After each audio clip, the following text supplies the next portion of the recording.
दो topics discuss करने जा रही हूँ आज मैं। Chapter number 1 that is introduction to biology. ठीक है, पहला टॉपिक है मेरा biology and its fields and second topic है लेवल ऑफ बायोलॉजिकल ऑर्गेनाइजेशन। सबसे पहले फर्स्ट टॉपिक को स्टार्ट करेंगे, बायोलॉजी एंड इट्स फील्ड। आप 10th क्लास में ऑलरेडी इस टॉपिक के बारे में कुछ पढ़ चुके हैं और काफ़ी ज़्यादा इन्फॉर्मेशन आपके पास होंगी, लेकिन टॉपिक को स्टार्ट करने से पहले आपको ये पता होना चाहिए कि बायोलॉजी क्या है। ठीक है, बेसिकली बायो एक साइंस का डिसिप्लिन है, साइंस की एक ब्रांच है। आप जब 9th या 10th क्लास या 8th क्लास तक थे तब आप लोग साइंस पढ़ते थे। 9th में आके आपने देखा है कि साइंस के 3 डिसिप्लिन्स हैं, बायो, फिजिक्स एंड केमिस्ट्री। ठीक है, तो ये पहले डिसिप्लिन को डिस्कस करने जा रहे हैं। बायो का मतलब होता है, आप देखें कि बायो जो वर्ड है ना, बायोलॉजी, ये ग्रीक वर्ड से निकला है, जिसके 2 ग्रीक वर्ड्स हैं, एक बायोस और दूसरा लॉगी। बायोस का मतलब होता है लाइफ और लॉगस का मतलब होता है टू स्टडी। ठीक है, थॉट और रीजनिंग भी हम इसको कहते हैं, किसी चीज़ के बारे में सोचना या किसी चीज़ के ऊपर तहकीक शुरू कर देना, that is called as logos. ठीक है, तो 2 वर्ड्स हैं, बायोस एंड लोगोस। बायोलॉजी का मतलब क्या बना? टू स्टडी लाइफ, यानी कि ज़िंदगी के बारे में पढ़ना। अब ज़िंदगी के बारे में पढ़ने से पहले आपको ये पता होना चाहिए कि लाइफ है क्या, ऐसे करेक्टरिस्टिक्स का सेट्स जो आपको ये हेल्प आउट करेगा या आपको ये बताएगा कि लिविंग और नॉन लिविंग थिंग्स एक दूसरे से डिफरेंट किस तरीके से हैं। ठीक है, देखें हमारे पास 2 तरह के ऑर्गेनिजम्स हैं, either the organism would be living और नॉन लिविंग। अगर ऑर्गेनिज्म लिविंग है तो आपको कैसे पता चलेगा कि लिविंग ऑर्गेनिजम्स वो होते हैं जो सांस ले सकते हैं, जिनके अंदर ब्रीथिंग का प्रोसेस होता है, जो रिस्पायर कर सकते हैं, जिनके अंदर बाकी तमाम एक्टिविटीज़ वो परफॉर्म कर सकते हैं। जब हम छोटी क्लासेस में थे तो हम कहते थे कि लिविंग वो हैं जो मूव कर सकते हैं एक जगह से दूसरी जगह, और नॉन लिविंग वो हैं जो मूव नहीं कर सकते हैं। तो ऐसा कॉन्सेप्ट नहीं है। लिविंग ऑर्गेनिजम्स वो होते हैं जो सांस ले सकते हैं और नॉन लिविंग वो हैं जो सांस नहीं ले सकते हैं। ठीक है, क्योंकि अगर आप लिविंग की डेफिनेशन ये करोगे कि वो ऑर्गेनिजम्स जिनमें मूवमेंट होती है, तो इसका मतलब है कि प्लांट एक लिविंग ऑर्गेनिज्म फिर नहीं है। ठीक है, क्योंकि प्लांट में मूवमेंट नहीं होती है, प्लांट हरकत नहीं कर सकता एक जगह से। हरकत से मुराद मेरा ये है कि एक जगह से वो दूसरी जगह ट्रैवल नहीं कर सकता, जहाँ पे वो पौधा है वो वहीं का वहीं पे रहेगा। तो आप लिविंग ऑर्गेनिज्म को इस सेंस में लेंगे कि लिविंग वो हैं जो कि ब्रीथ कर सकते हैं, रिस्पायर कर सकते हैं, और नॉन लिविंग वो हैं जिनमें रिस्पायरेशन या ब्रीथिंग का प्रोसेस नहीं होता। नेक्स्ट इज कि आप जो डिफरेंट ब्रांचेस पढ़ने जा रहे हैं वो आप बायो की पढ़ रहे हैं। बायो में आप स्टडी कर रहे हैं लाइफ को। लाइफ के बारे में मैंने ये कहा कि ऐसे कैरेक्टरिस्टिक्स का सेट जिससे आप लिविंग और नॉन लिविंग को डिफ्रेंशिएट कर सकते हैं। अब बायो की ही डिफरेंट ब्रांचेस हैं जिनमें आप वो तमाम कैरेक्टरिस्टिक्स को पढ़ेंगे जो आइदर लिविंग को और नॉन लिविंग को डिफाइन करने के लिए आपको हेल्प आउट करेंगे। लाइक सबसे पहला जो मेरे पास ब्रांच है बायो की, आपने 3 मेन ब्रांचेस हमेशा याद रखिएगा। जैसे साइंस की 3 मेन डिसिप्लिन है ना, फिजिक्स, बायोलॉजी एंड केमिस्ट्री, इसी तरीके से बायो की 3 मेजर ब्रांचेस हैं। Number 1 is botany, second is zoology and third one is microbiology. ठीक है, बॉटनी, बॉटनी का जो वर्ड है इसको यहाँ से याद रखें, बोटेनिकल, यानी कि ऐसे गार्डन्स या ऐसी प्लेसेस जहाँ पे आप प्लांट्स लगाते हैं। ठीक है, तो बॉटनी वर्ड कहाँ से निकला है? प्लांट से। ठीक है, तो वो ब्रांच ऑफ बायोलॉजी जिसमें आप किस चीज़ के बारे में पढ़ेंगे? पौधों के बारे में पढ़ेंगे, प्लांट्स के बारे में पढ़ेंगे। क्या पढ़ेंगे कि प्लांट्स के अंदर जो फोटोसिंथेसिस का प्रोसेस है वो कैसे होता है, प्लांट्स अपने लिए रिस्पायरेशन का प्रोसेस कैसे करता है, प्लांट को भी अपनी बॉडी के फंक्शंस को परफॉर्म करने के लिए एनर्जी की ज़रूरत है, वो एनर्जी कहाँ से आती है। तो तमाम प्रोसेसेस जो प्लांट्स के हैं, वो खाना कैसे बना रहा है और उस खाने को वो किस तरीके से यूटिलाइज कर रहा है, और फिर उसी पौधे से आपके लिए फूड कैसे मैन्युफैक्चर होता है, या वो पौधा किस तरीके से इतने हार्श इन्वायरमेंट में भी आराम से सस्टेन रहता है और अपने वर्किंग परफॉर्म कर सकता है, ये सारे प्रोसेसेस आप बॉटनी में पढ़ते हैं। सेकेंड जो ब्रांच है दैट इज जोलॉजी। जोलॉजी को याद रखने के लिए याद रखें कि इसके स्टार्ट में जू का वर्ड आता है, एंड जू स्टैंड्स फॉर एनिमल्स, ऐसी जगह जहाँ पे आप जानवर देखते हो। तो जोलॉजी में आप किस चीज़ के बारे में पढ़ेंगे? एनिमल्स के बारे में पढ़ेंगे। सेम चीज़ें कि एनिमल्स में डाइजेशन कैसे होती है, एनिमल्स अपना फूड इनटेक कैसे करते हैं, एनिमल्स की बॉडी में डिफरेंट प्रोसेसेस कैसे होते हैं, एनिमल्स अगर रिस्पायर करता है तो कैसे करता है, एनिमल्स की मसल्स की मूवमेंट कैसे होती है, ये तमाम चीज़ें जो हैं वो हम जोलॉजी में पढ़ेंगे। थर्ड मेन डिसिप्लिन है दैट इज माइक्रोबायोलॉजी। ये जो वर्ड है micro, it is derived from a smaller thing, ऐसी चीज़ों के बारे में पढ़ना जो बहुत छोटी हों। हम हमेशा माइक्रोस्कोप यूज़ करते हैं। माइक्रोस्कोप क्यों होती है? ऐसी चीज़ों को देखने के लिए जो आपको अपनी आम आंख से नज़र नहीं आती। तो माइक्रोबायोलॉजी में भी ऐसी लाइफ को पढ़ना, ऐसे ऑर्गेनिजम्स को पढ़ना जो आम आंख से आपको नज़र नहीं आते, यानी कि बहुत स्मॉलर होते हैं। कौन से ऐसे ऑर्गेनिजम्स हैं? आपने बैक्टीरिया के बारे में पता होगा, वायरसेस के बारे में आपको पता होगा, फंजाई है, और इस तरह के बहुत सारे और ऑर्गेनिजम्स हैं जो कि आपको अपनी आम आंख से नज़र नहीं आते, उन्हें देखने के लिए आपको माइक्रोस्कोप यूज़ करना पड़ता है। तो ये ब्रांच ऑफ बायोलॉजी जिसमें आप माइक्रो ऑर्गेनिजम्स को पढ़ेंगे, that is called as microbiology. ठीक है, नेक्स्ट कुछ और ब्रांचेस हैं जो आपकी बुक के अकॉर्डिंग है, that is your page number 2 from your book. ठीक है, इसमें हम सबसे पहली जो ब्रांच पढ़ेंगे दैट इज़ मॉलिक्यूलर बायोलॉजी। इसको हम मोलेकुलर बायोलॉजी भी प्रोनाउंस करते हैं, इट्स अप टू यू कि आप जैसे इसको प्रोनाउंस करना चाहें। मॉलिक्यूलर में हम क्या पढ़ेंगे, आपकी बॉडी के डिफरेंट स्ट्रक्चर्स हैं, आपकी बॉडी में सेल्स हैं, आपकी बॉडी में ऑर्गेनेलीज हैं। ठीक है, तो ये जो आपकी बॉडी के सेल्स हैं, ऑर्गेनेलीज हैं, ये जो डिफरेंट स्ट्रक्चर्स हैं, उनको हम स्टडी करते हैं एट मॉलिक्यूलर लेवल कि आपके सेल में कौन कौन से मॉलिक्यूल्स हैं, आपकी ऑर्गेनेलीज में कौन कौन से मॉलिक्यूल्स हैं, या आपकी बॉडी के डिफरेंट स्ट्रक्चर्स में कौन कौन से मॉलिक्यूल्स हैं। जब हम इसके बारे में पढ़ेंगे तो that is called as molecular biology. Example के लिए आपको समझा देती हूँ कि आपने अपनी 10th क्लास में एक चैप्टर पढ़ा था द सेल के नाम से, ठीक है, या 9th क्लास में पढ़ा होगा, जिसमें आपने डिफरेंट ऑर्गेनेलीज के बारे में पढ़ा था। सबसे पहले वहाँ पे आपने एक चीज़ पढ़ी थी, ऑर्गेनेलीज में डेप्थ पे जाने से पहले सेल मेम्ब्रेन के बारे में, और सेल मेम्ब्रेन का एक मॉडल पढ़ा था जिसको हम फ्लूइड मोज़ैक मॉडल कहते हैं। ठीक है, उस मॉडल में आपने क्या पढ़ा था बेटा, आपने ये पढ़ा था कि आपके सेल मेम्ब्रेन में दो चीज़ें मौजूद हैं, एक आपके लिपिड्स एंड दूसरे आपके प्रोटीन्स। ठीक है, और आपने उस फ्लूइड मोज़ैक मॉडल में ये पढ़ा था कि हमारी सेल मेम्ब्रेन के ये दो बहुत इंपॉर्टेंट कंपोनेंट्स हैं जिनसे सेल मेम्ब्रेन मिलके बनी होती है। ये क्या था, सेल के एक हिस्से को आप पढ़ रहे हैं, किस लेवल तक, मॉलिक्यूल्स के लेवल तक। तो ये जो ब्रांच ऑफ बायोलॉजी है इसको हम क्या कहेंगे, मॉलिक्यूलर या मोलेकुलर बायोलॉजी। ठीक है, सेकेंड ब्रांच है इन्वायरमेंटल बायोलॉजी। बुक्स पे एग्जाम्पल्स नहीं हैं तो इसके साथ एग्जाम्पल्स खुद से आप राइट डाउन कर लें। जैसे मॉलिक्यूलर बायोलॉजी में मैंने आपको एग्जाम्पल दी है सेल मेम्ब्रेन की, और उसमें एक मॉडल बताया है फ्लूइड मोज़ैक मॉडल, तो उसको यहाँ पे मेंशन कर लें। सेकेंड ब्रांच है इन्वायरमेंटल बायोलॉजी। इन्वायरमेंट आपके इर्द गिर्द की हर वो चीज़ जिसके साथ आप इंटरेक्ट करते हैं, चाहे वो लिविंग है चाहे वो नॉन लिविंग है, लेकिन वो आपकी लाइफ की एक्टिविटीज़ को परफॉर्म करने के लिए ज़रूरी होती है, दैट मेक्स योर इन्वायरमेंट। ठीक है, वो आपका इन्वायरमेंट बनाती है। अब रिलेशनशिप क्या है किसी ऑर्गेनिज्म का और उसके इन्वायरमेंट का, जब आप इसको पढ़ेंगे that is called as environmental biology. ठीक है, कैसे हम लोग रिलेशनशिप्स को पढ़ते हैं, हम डिफरेंट एक्टिविटीज़ करते हैं पूरे दिन में। एक छोटी सी एक्टिविटी, आजकल गर्मी है, गर्मी में हमारे घर में फ्रिज भी ऑन होगा, एसीज़ भी ऑन होंगे। एसीज़ में से एक गैस निकलती है CFCs जिनको हम कहते हैं, यानी कि क्लोरोफ्लोरोकार्बन्स। ठीक है, ये जो क्लोरोफ्लोरोकार्बन्स हैं ये हमारी एक्टिविटी के लिए हम यूटिलाइज़ करें, अपने लिए यूटिलाइज़ करें। जब हम इनको यूटिलाइज़ करते हैं हमारे रेफ्रिजरेटर से और एसी से CFCs निकलती हैं और ये हमारे एनवायरनमेंट में शामिल हो जाती हैं, हमारे माहौल में शामिल हो जाती हैं। आपकी ज़मीन के इर्द गिर्द एक मोटी सी तह है जिसको आप ओजोन कहते हैं, ये CFCs जाके ओजोन यानी कि O3 के साथ जाके रिएक्ट कर जाती हैं। ठीक है, और इस O3 को O2 और O में कन्वर्ट करना शुरू कर देती हैं, यानी कि अवेलेबल एटमॉस्फेरिक जो ऑक्सीजन होती है उसमें।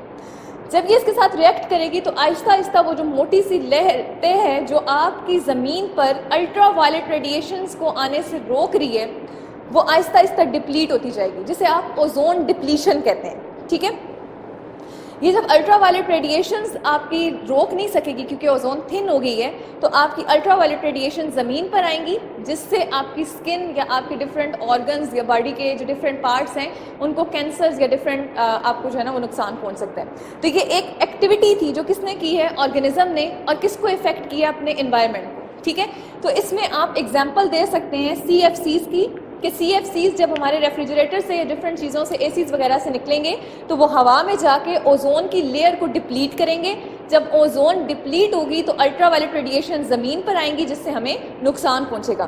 तो इन्वायरमेंटल में हम इसी तरह की चीज़ों को पढ़ते हैं। इसी तरह से एक और चीज़ होती है एसिड रेन। ठीक है, जो तहज़ाबियत के साथ बारिश बरसना शुरू हो जाती है। तो ये डिफरेंट प्रोसेसेस हैं जो हम इन्वायरमेंटल में पढ़ते हैं।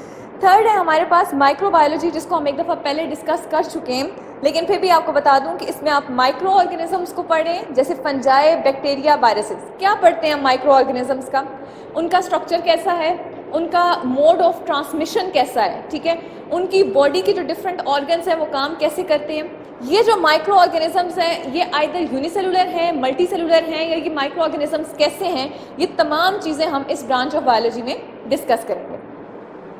फोर्थ ब्रांच और फिफ्थ ब्रांच, इन दोनों को मैं आपस में रिलेट करूंगी। सबसे पहले आपको ये बता दूं, इस ब्रांच को हम कहते हैं फ्रेश वाटर बायोलॉजी और इसको कहते हैं मरीन वाटर बायोलॉजी या मराइन वाटर बायोलॉजी। ठीक है, इन दोनों को रिलेट करने से पहले आपको ये बता दूं कि पानी दो तरह का होता है, आइदर वाटर में be fresh water, either water will be marine water या मरीन वाटर। ठीक है, अगर वो मराइन वाटर है तो इसका मतलब ये है कि ऐसा पानी जो कि खारा होता है, जिसमें सॉल्ट की क्वांटिटी मौजूद होती है। ठीक है, उस पानी को हम क्या कहते हैं, मराइन वाटर कहते हैं। ठीक है, और वो पानी जो फ्रेश होता है, फ्रेश से मुराद ये है कि जिसमें सॉल्ट की क्वांटिटी कम होती है, वो पानी आप पीने के लिए इस्तेमाल कर सकते हैं, that is called as fresh water. ठीक है, अब उन ऑर्गेनिजम्स के बारे में पढ़ना जो फ्रेश वाटर के अंदर रहते हैं। ठीक है, ऐसे पानी में जिसमें सॉल्ट का कंटेंट कम है और आप उस पानी को पीने के लिए इस्तेमाल कर सकते हैं, that is called as fresh water biology. ऐसा पानी कहाँ पे होगा, आपके रिवर्स में होता है, लेक्स वगैरह में होता है, इनमें सॉल्ट की क्वांटिटी ज़्यादा नहीं होती है। ठीक है, ये पानी हम पीने के लिए भी यूटिलाइज कर सकते हैं और इस पानी के अंदर जितने भी ऑर्गेनिजम्स हम स्टडी करेंगे that is called as fresh water biology. ठीक है, सेकेंड हमने कहा है मराइन वाटर या मरीन वाटर बायोलॉजी। ठीक है, ऐसा पानी जिसमें सॉल्ट की क्वांटिटी ज़्यादा होगी। ठीक है, यानी कि जिसमें सॉल्ट का कंटेंट ज़्यादा होगा। समंदर का जो पानी होता है, सीज वगैरह का जो वाटर होता है, या ओशंस का जो पानी होता है, उनके अंदर सॉल्ट की क्वांटिटी बहुत ज़्यादा होती है। ठीक है, सीज के और ओशंस के पानी में, क्योंकि समंदर में बहुत ज़्यादा आप कह लें खारा पानी होता है जिसमें सॉल्टी वाटर ज़्यादा होता है, सॉल्ट ज़्यादा होगा, that water is called as marine water. ठीक है, अब वो ऑर्गेनिजम्स जो कि मराइन वाटर में रहेंगे और हम उनको स्टडी करेंगे तो that is called as marine water biology. ठीक है, नेक्स्ट है हमारे पास एक ब्रांच पैरासाइटोलॉजी। इससे पहले हम डिस्कस करेंगे कि पैरासाइट्स क्या होते हैं। कुछ ऑर्गेनिजम्स ऐसे हैं जो डिफरेंट ऑर्गेनिजम्स के साथ एसोसिएशंस बना के रखते हैं। ठीक है, डिफरेंट ऑर्गेनिजम्स के साथ मिलकर रहते हैं। अब जब मिल के रहते हैं तो कभी तो उनको फ़ायदा पहुंचाते हैं और कभी उनको नुकसान पहुंचाते हैं। इसी तरह की एक आप कह लें कि एसोसिएशन है दो ऑर्गेनिजम्स की। ठीक है, इसमें कौन से दो ऑर्गेनिजम्स हैं, एक पैरासाइट और दूसरा ऑर्गेनिज्म जो है वो होस्ट होता है। ठीक है, पैरासाइट कौन है, होस्ट आम लफ्ज़ों में हम मेज़बान को कहते हैं। ठीक है, अब पैरासाइट एक ऐसा ऑर्गेनिज्म जो किसी दूसरे ऑर्गेनिज्म के ऊपर आके रह रहे हैं। ठीक है, उससे अपना सारा फ़ायदा ले रहा है, बेनिफिट ले रहा है, लेकिन जब उस ऑर्गेनिज्म को छोड़ के जाएगा तो उसको बदले में नुकसान पहुंचाएगा। ठीक है, फॉर एग्जांपल वायरसेस, आजकल भी एक वायरस के बारे में हम सुन रहे हैं। ठीक है, that is covid, corona virus जिसको आप कह रहे हो। ये वायरस क्या है, देखिए वायरसेस जो होते हैं ना, इनके बारे में आपने पहले से सुना हुआ है कि it is a border line between living and non living organisms. ठीक है, क्योंकि जब तक वायरस किसी लिविंग ऑर्गेनिज्म की बॉडी से बाहर रहेगा वो नॉन लिविंग रहेगा।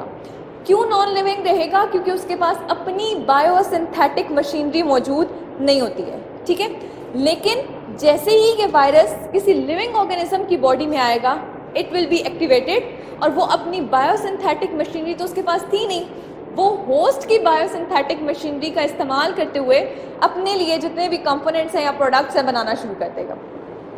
तो आप इस कोविड-19 में भी ये समझें कि क्या है कि आप होस्ट हैं और वो जो वायरस है जिसे आप कोरोना वायरस कह रहे हो दैट इज़ अ पैरासाइट। ठीक है, आपकी बॉडी पे आएगा, एक्चुअली उसके पास अपनी तो बायोसिंथेटिक मशीनरी नहीं है, वो फ़ायदा किससे ले रहा है, आपसे।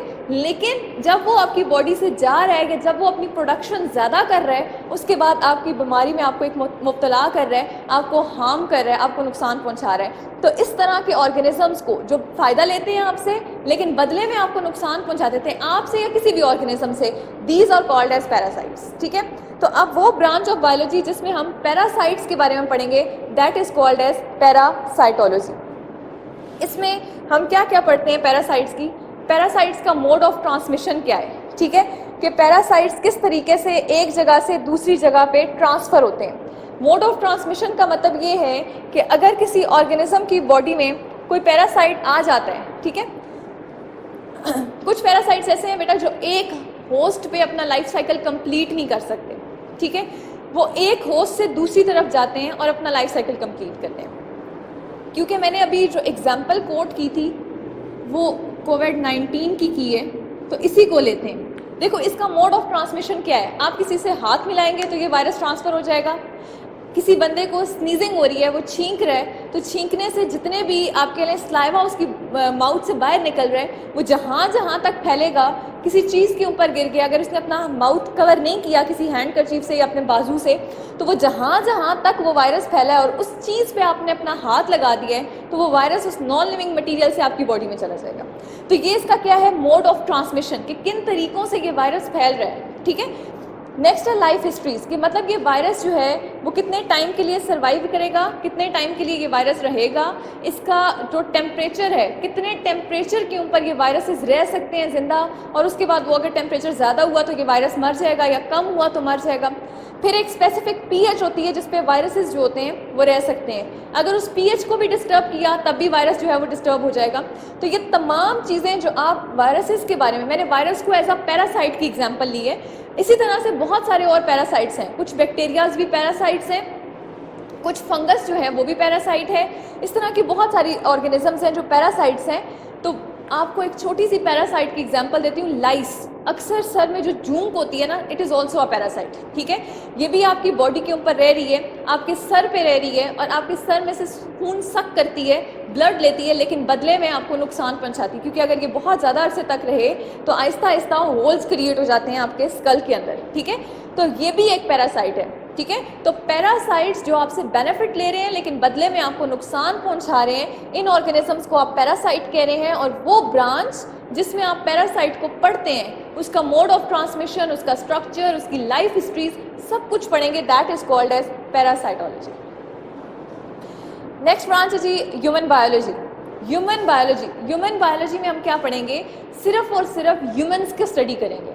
ह्यूमंस में भी एक हम टर्म यूज़ करते हैं तमाम ह्यूमन के लिए, मैन की। ठीक है, तो हम इसमें सिर्फ और सिर्फ इंसानों के बारे में पढ़ेंगे, इंसान की बॉडी का स्ट्रक्चर कैसा है, इंसान का हार्ट रेट कैसा है, इंसान की हार्ट बीट कैसी है। आपको इसी बुक के चैप्टर नंबर 14 में ट्रांसपोर्ट का एक चैप्टर पढ़ाऊंगी जिसमें हम हार्ट को डिटेल में स्टडी करेंगे। ठीक है, तो वो आपको किसके बारे में बता रहा है, मैन के बारे में। ठीक है, तो जब आप इस तरह के प्रोसेसेस को पढ़ते हैं, that is called as human biology. Next branch है हमारे पास सोशल बायोलॉजी।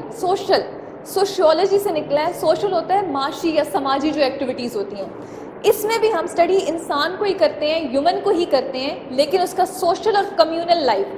कम्युनल या सोशल लाइफ का मतलब क्या है कि वो दूसरों के साथ जब रहता है तो वो कैसा रहता है। देखिए, हमने डिफरेंट तरह की सोसाइटीज़ बना रखी होती हैं और उन सोसाइटीज़ में हम रह रहे होते हैं। ठीक है, अब आप उसमें जो हरकत करते हैं या जो एक्टिविटीज़ आप करते हो, उसका इफेक्ट जब दूसरों के ऊपर होता है, आइदर वो इफेक्ट पॉजिटिव हो, आइदर वो इफेक्ट नेगेटिव हो, उसको हम सोशल बायोलॉजी में, वो आपका सोशल बिहेवियर आ जाता है। फॉर एग्जांपल, एक छोटी सी एग्जांपल है, हमें शुरू से सिखाया जाता है जब आप कहीं पे जाएं जाके सलाम दें।